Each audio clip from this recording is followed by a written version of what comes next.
हाय और अस्सलाम वालेकुम। मैं हूं डॉक्टर सुल्तान तबश। मैं आपको यूट्यूब चैनल में खुशामदीद कहता हूं। दोस्तों, उम्मीद करता हूं आप खैरियत से होंगे और सेहत और तंदुरुस्ती में होंगे। दोस्तों, आज की वीडियो में हम बात करेंगे कफ के बारे में। कफ की वजूहात क्या होती हैं, कफ क्या होती है और इसके अलावा इसका होम्योपैथिक ट्रीटमेंट क्या है। हम देखेंगे कफ की जो है कितनी इकसाम है। इसके अलावा हम देखेंगे ज़माने के लिहाज से यानी वक्त के लिहाज से कौन सी कफ जो है उसको हम एक्यूट कह सकते हैं और कौन सी जो है क्रोनिक कह सकते हैं। तो दोस्तों, आज की वीडियो में हम सब कुछ डिस्कस करेंगे। तो चले शुरू करते हैं आज की वीडियो।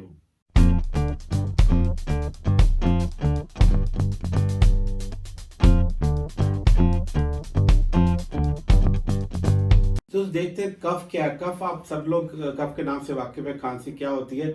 मोस्टली जब हमारे गले में या कहीं पे हमें ऐसा महसूस होता है कि मुझसे कोई चीज जैसे महसूस हो, या फिर हमें कोई यहाँ पे गले के अंदर जो खराश महसूस हो, या फिर हमें ऐसा लगे कोई चीज हमारे गले में है तो हम उससे निकालने की कोशिश करते हैं। तो उस सूरत में हम कफ करते हैं। कफ की जो है बहुत सी वजूहत हो सकती हैं। जिस सबसे जो मेन वजह है वो रेस्पिरेटरी इन्फेक्शन है, यानी हमें गले की इन्फेक्शन है। तो इसके अलावा भी बहुत सी कफ की वजूहत है जिसकी वजह से आपको कफ हो सकती है। अगर नजला खांसी है, कॉमन कोल्ड या फ्लू है तो उससे भी कफ हो सकती है। उसके अलावा अस्थमा है तो तब भी कफ हो सकती है।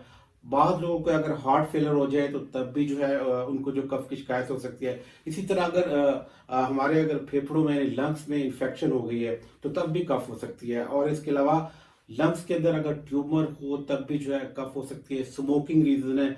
बहुत सी ऐसी मेडिसिन हैं अगर वो लें तो उनसे भी जो है कफ हो सकती है। तो ये तो कुछ रीजन है जिनकी वजह से कफ हो सकती है। मोस्टली जो मेन रीजन है वो कह लें कि जो है अपर या लोअर रेस्पिरेटरी ट्रैक इन्फेक्शन में जो इन्फेक्शन होती है उसकी वजह से आप कह सकते हैं कफ हो सकती है। ये तो दोस्तों कुछ वजूहात थी कि कफ की जो वजूहात क्या होती है। इसके बाद हम देखते हैं कि कफ कितने किस्म की होती है। कफ जो अगर मैं वक्त के लिहाज से इनको डिवाइड करूं तो कफ को मैं 3 हिस्सों में डिवाइड कर सकता हूं। पहली कफ जो होती है जिसको हम एक्यूट कहते हैं, इसके बाद सब एक्यूट कहते हैं, इसके अलावा जो थर्ड जो कफ है वो क्रोनिक कफ होती है। अब ये इनमें फर्क क्या होता है? अगर तो कफ जो है अभी आपको 2 हफ्ते हुए हैं यानी 2 से 3 हफ्ते हुए हैं तो उसको हम कह सकते हैं कि ये एक्यूट कफ है। लेकिन अगर जो कफ का ड्यूरेशन जो है, जो टाइम जो है 3 हफ्ते से 5 हफ्ते तक चला गया तो हम कहेंगे ये जो सब एक्यूट कफ है। लेकिन अगर कफ जो है 6 हफ्ते से आगे मुसलसल चल रही है, जिसको 8 हफ्ते 9 हफ्ते हो गए हैं, तो उस कफ को हम जो है क्रोनिक कफ में कंसिडर करेंगे कि ये कफ जो है क्रोनिक कफ है, यानी ये पुरानी कफ हो चुकी है। ये तो दोस्तों थी कि जो है ना कफ की जो है हम उसे कैसे डिवाइड कर सकते हैं। अब इसके अलावा हम कफ की भी इकसाम देखेंगे। कफ की भी मुख्तलिफ इकसाम है। मिसाल के तौर पे जो है ड्राई कफ होती है जिसको हम खुश्क खांसी कहते हैं। इसके अलावा वेट कफ होती है जिसको हम बलगमी खांसी कहते हैं।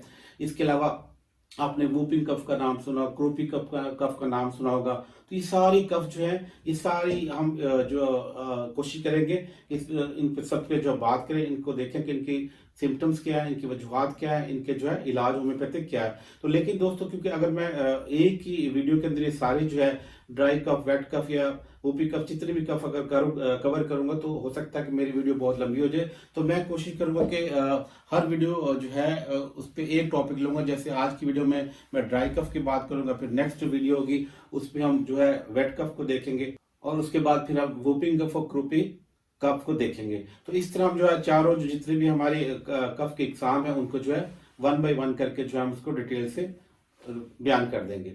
तो आज हम देखते हैं कि ड्राई कफ क्या है। ड्राई कफ पे बात करते हैं। तो दोस्तों, जो ड्राई कफ है जो मोस्टली जो है अपर रेस्पिरेटरी ट्रैक इन्फेक्शन की वजह से होती है। लेकिन ये जरूरी नहीं है कि अगर किसी को ड्राई कफ है तो सिर्फ और सिर्फ जो है अपर रेस्पिरेटरी ट्रैक इन्फेक्शन की वजह से। इसमें और भी वजूहत हो सकती है। मिसाल के तौर पे अस्थमा हो सकता है, और इसके अलावा जो है निमोनिया हो सकता है, यानी और भी रीजन हो सकती है। ये कंफर्म नहीं हम कह सकते। लेकिन जो मोस्टली जो केसेस होते हैं जो ड्राई कफ के होते हैं, यूआरटीआई यानी अपर रेस्पिरेटरी ट्रैक इन्फेक्शन की वजह से देखे जाते हैं। फेरेंक्स में या लैरिंक्स में यहाँ पे हमें कोई इन्फेक्शन होती है और जो है पेशेंट जो है खांसने की बार बार कोशिश करता है। लेकिन जब खुश्क खांसी के दौरान उसको बलगम नहीं आती, लेकिन उससे महसूस होता है कि गले में जो यहाँ पे कुछ कुछ ऐसा है जिससे वो बाहर निकालना चाहता है, और उसको जो है बार बार जो है खुश्क खांसी होती है। तो दोस्तों, आज की वीडियो में हम देखेंगे कि होम्योपैथिक में हम कौन सी ऐसी मेडिसिन है जो ड्राई कफ यानी खुश्क खांसी में देते हैं।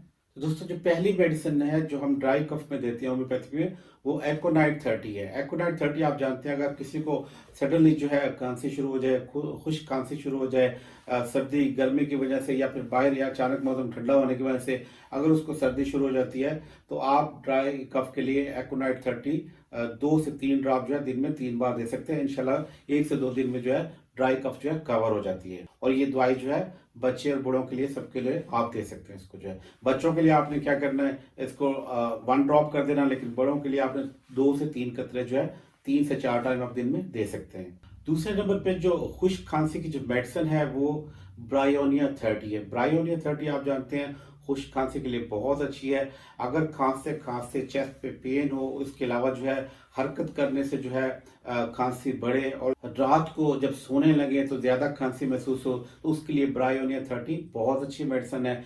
ये भी क्या करना है, इसके भी जो 2 से 3 ड्रॉप जो है आपने 3 टाइम, आपने 3 से 4 टाइम आप ले सकते हैं। तो खुश्क खांसी के लिए बहुत अच्छी मेडिसिन है ये। दोस्तों इसमें जो है ब्रायोनिया में खुश्क खांसी इतनी शदीद होती है कि अगर जो पेशेंट जो खांसते खांसते उसको चेस्ट पे पेन महसूस होने लग जाता है, उसको दर्द महसूस होने लग जाता है, तो ब्रायोनिया ऐसी कंडीशन में बहुत अच्छी मेडिसिन है। इसको जो है आप 3 टाइम जो है इस्तेमाल कर सकते हैं।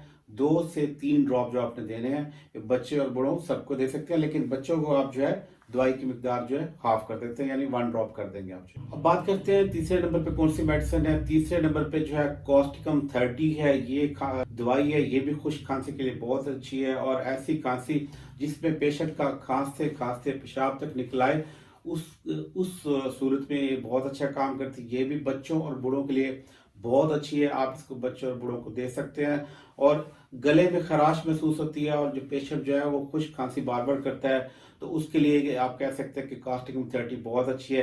ये भी आपने क्या करना है, 2 से 3 ड्रॉप जो है 3 से 4 बार दिन में देने हैं, लेकिन बच्चों को जो है इसकी हाफ कर देंगे। तो दोस्तों खुश्क खांसी के लिए ये कुछ मेडिसिन थी जो मैंने आपके साथ शेयर कर दी है। इंशाल्लाह ताला इनसे जो आपकी खुश्क खांसी जो है बहुत जल्द कवर हो जाएगी। तो दोस्तों आज की वीडियो में मैंने जो है खुश्क खांसी के बारे में आपको बताया था। अभी जो नेक्स्ट हमारी वीडियो होगी उसमें मैं आपको जो है वेट यानी बलगमी खांसी के बारे में बताऊंगा। तो हम देखेंगे कि बलगमी खांसी जो है उसकी क्या वजूहत होती हैं और उसका जो होम्योपैथिक ट्रीटमेंट क्या है। तो दोस्तों इजाजत दे दिए, जल्द मिलते हैं किसी नई वीडियो के साथ, नई इन्फॉर्मेशन के साथ। तब तक के लिए अल्लाह हाफिज।